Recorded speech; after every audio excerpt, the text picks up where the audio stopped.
everybody, and welcome back to another poorly lit episode of Blast Off with the Ribs. I am your fantastic host, Ribby Friggin' Nibs. So, what do we got today? Signature Bank and former executives sued by shareholders for alleged fraud.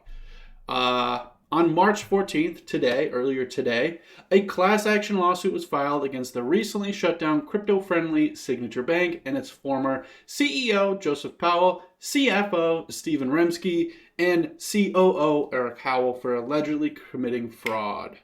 Shareholders have accused the bank of falsely claiming to be financially strong just 3 days before it was seized by the FDIC. Lawsuit seeks unspecified damages for shareholders who held stock between March 2nd and the 12th. So if you happen to be someone who held Signature Bank stock between the March 2nd and March 12th of 2023, you could be entitled to compensation through the class action lawsuit.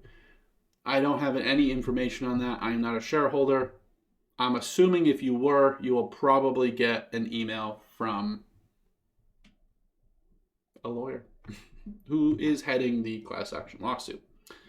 So the lawsuit was filed in the court of Brooklyn by shareholders led by Matthew Schaefer. The plaintiffs claim that Signature Bank hid its susceptibility to a takeover by the FDIC by making false and misleading statements about its health. So was it truly financially strong? The purpose of these statements was allegedly to curb fears sparked by the troubles of Silicon Valley Bank. They did not want to get the full effect of the trickle down from that massive bank collapsing, which was seized by the FDIC 2 days before Signature Bank was. According to the lawsuit, Signature Bank made statements claiming that it could meet all client needs and had enough capital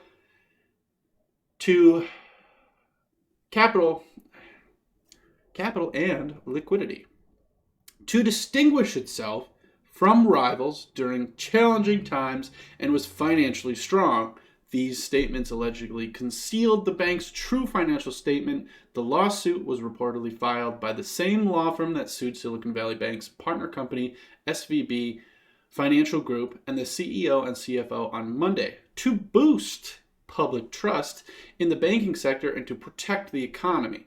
Regulators in the United States made a decision on Sunday to provide full compensation to depositors of Signature Bank and the Silicon Valley Bank, regardless of the balances in their bank accounts. However, the same protections will not be extended to shareholders. Now that makes sense. If you put your hard-earned money into an investment, you are now taking a massive risk on losing that completely. Now, if things were falsified and truly fraudulent, then that's a whole other story, and that's why these class action lawsuits are being brought up.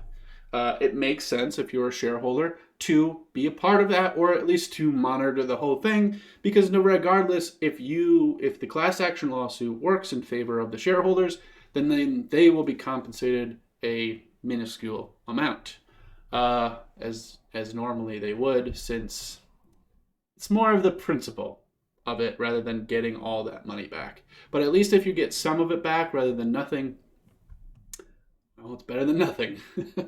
It's worth a shot in the dark.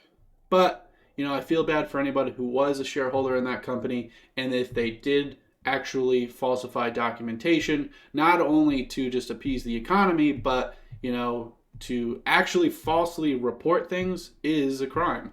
So I hope to all of those who did invest in that company and held stock between those dates, I hope that you are compensated. And that's just my personal opinion on that. Obviously, this channel does not give out financial advice. But in lieu of all this stuff, Bitcoin has been doing significantly well. As you can see in the last several days, Bitcoin is up 25% currently. And actually, it's a little bit more since I started making this video. So it's up 26%, just over 26%. And at its peak, I believe we were at like 35. Yep, 35% since the collapse of all these banks. Obviously, Bitcoin did take a small hit here of about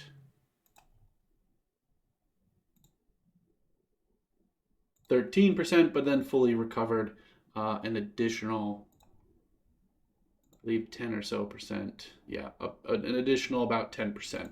So at the current moment. So this is looking very good for Bitcoin. Not so good for the US dollar, which is down about 2% right now. So this just goes to show it's not necessarily the banking system, but it is the people who are running these banks. Falsifying documents is a crime. It is fraud. It is not cool. And you can't do that with Bitcoin. Granted, you can manipulate markets if you have enough of it, but it's a little harder to figure that out unless you're watching major wallets do it. But generally, it's not just one. So in other news, Bitcoin's doing very well. The dollar is not. The banking system is not. And that's probably why, if you do invest in crypto, it's probably because the banking system has probably failed you on numerous occasions. So, again, not financial advice, but there is evidence here showing that. So, well, you know where I stand. All in, baby. But blasting off with ribs. Thank you guys for tuning in. Until next time, keep blasting off.